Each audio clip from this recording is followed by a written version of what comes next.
우리나라의 좋은 소식들만 전해드리는 한국호랑이TV. 구독과 알림 설정 진심으로 감사드립니다.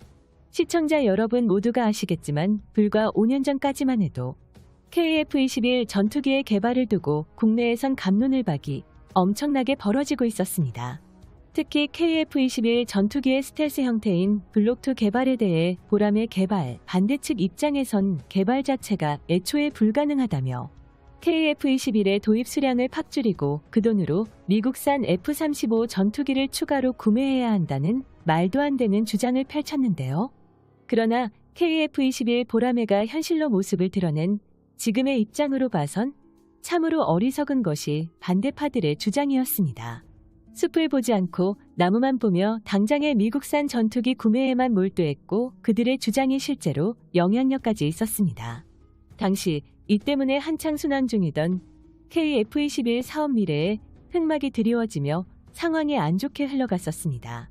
그러나 다행히도 KF-21 전투기 개발 찬성파가 목소리를 드높이면서 개발 예산 삭감이란 최악의 상황이 일어나지 않았습니다. 이처럼 중국과 일본, 북한으로 인한 한반도 주위에 위치한 동북아 정세 불안으로 단 한 대라도 뛰어난 성능의 국산 전술기를 직접 도입해도 모자랄 판국에 KF-21 전투기의 개발 예산으로 F-35를 구매하자는 세력의 주장이 지금 와서 보면 도저히 이해가 가질 않는데요. 사실 그들의 입장에서 보면 KF-21 전투기가 개발조차 못하고 실패할 것이라며 일관된 주장을 펼쳤지만 그러한 추측은 완벽하게 빗나갔고 보라매는 활주시험을 통해 우리나라 국민들에게 크나큰 자부심을 선사했습니다. 이처럼 KF-21 사업은 체계 개발 궤도에 오르기까지 그야말로 파란만장한 시간을 거쳤습니다. 핵심 기술 확보와 예산 관련 문제가 불거져 수차례 위기를 겪었지만 그럼에도 불구하고 한국인의 의지로 일궈낸 강력한 기술적 노하우로 2016년부터 시작해 체계 개발에 착수한 지 불과 6년 만에 KF-21 전투기의 실물이 현실로 등장했는데요. 이런 상황에 가장 땅을 치고 후회하는 건 다름 아닌 미국의 록히드 마틴입니다. 록히드 마틴은 FA-50처럼 한국에 필요했던 기술력을 일부 공유해주면서 KF-21에 관련한 지분을 얻을 기회가 있었는데요. 이제는 전혀 아닙니다. 사실상 쌍발 터보팬 엔진인 G 말고는 보람의 전투기에 간섭할 미국 기업이 아예 없어진 것입니다. 이러한 장점은 해외 수출에 매우 이점이 될 수 있는데요. FA-50 전투기 수출에 제한이 걸린 것과 비교해보면 KF-21 전투기는 들어가는 미국산 부품과 협업하는 방산기업도 없어 진정한 국산 전투기로 불릴 수 있게 되었습니다.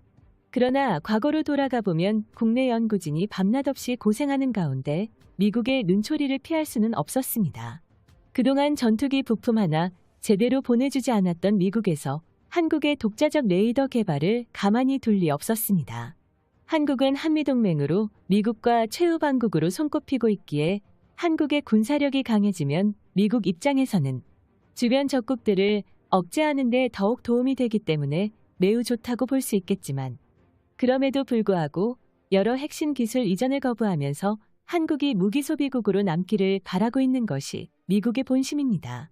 오랜 기간 미국산 전투기를 구매해왔던 한국이었기에 자체적으로 전투기를 개발해낸다면 자신들의 무기 판매국이 줄어들기 때문이고 한국은 미국 무기 시장에서 엄청난 구매 실적을 남긴 충성도 높은 고객 중 하나였습니다. 가장 충성도 높은 고객이 이젠 너희 물건을 쓰지 않을 거라고 말한다면 거부할 수밖에 없겠죠. 하지만 우리 한국은 연막작전 통해 미국 개발의 소나기에서 완전히 벗어날 수 있었습니다. 미국 록히드 마틴의 이러한 모습은 어찌 보면 한국을 돈으로밖에 생각하지 않는다는 것을 면밀히 보여주고 있습니다. 이처럼 미국 록히드 마틴이 한국이 자신들의 오랜 무기 종속국으로 자리 잡았으면 하는 마음에 한국이 전투기를 개발하겠다고 밝히자 곧바로 견제에 들어갔고 특히 록히드 마틴은 한국에게 에이사 레이더 등 전투기의 핵심 기술이라고 불리는 4가지 기술 이전을 거부해왔지만 한국이 미국에게 기술 전수 요청을 한 것은 전투기를 개발하기 위한 일종의 연막작전이었는데요.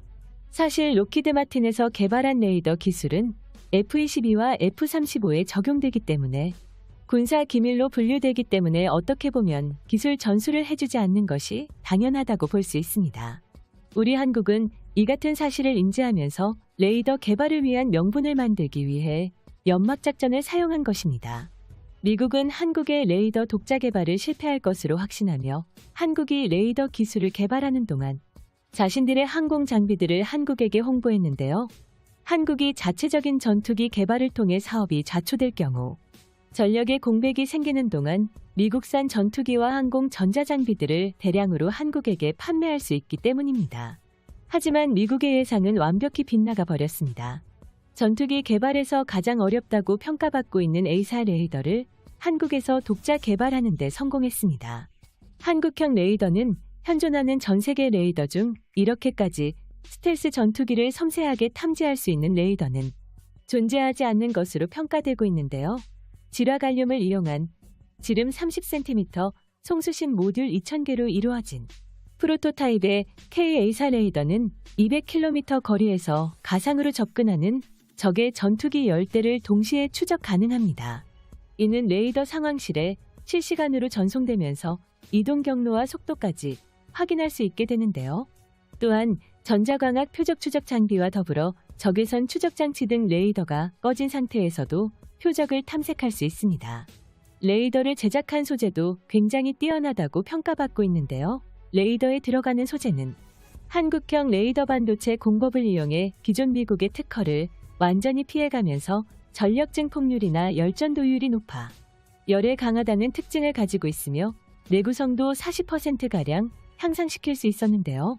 이것은 미국과 유럽 등 레이더를 개발하기 위해 15년 이상을 소요하면서 개발해낸 것을 한국에서는 개발에 착수한 지 단 4년 만에 이 모든 것을 해낸 쾌거였습니다.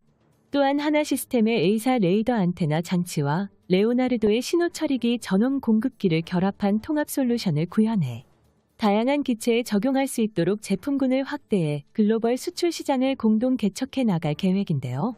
하나시스템과 레오나르도는 A사 레이더 개발에 있어 각자의 장점을 융합해 기술 신뢰성과 가격 경쟁력을 모두 확보할 수 있을 것으로 예상하고 있습니다. 앞으로 6세대급 전투기로 진화함에 따라 스텔스 성능이 더욱 뛰어날 것으로 평가받고 있는데 이를 감지하기 위해서는 전투기 레이더의 성능이 굉장히 중요하다고 평가받고 있습니다. 이처럼 이미 한국은 신기술 개발을 통해 스텔스 전투기를 확대 추적할 수 있는 기능을 탑재하는 데 성공했습니다. 이는 우리 한국이 KF-21을 자체 개발하겠다고 발표한 지 불과 10년 안에 이뤄진 일들입니다. 앞으로 미래 세계 우리의 국방기술력이 얼마나 성장하게 될지 기대가 됩니다. 시청자 여러분 영상을 시청해주셔서 감사합니다.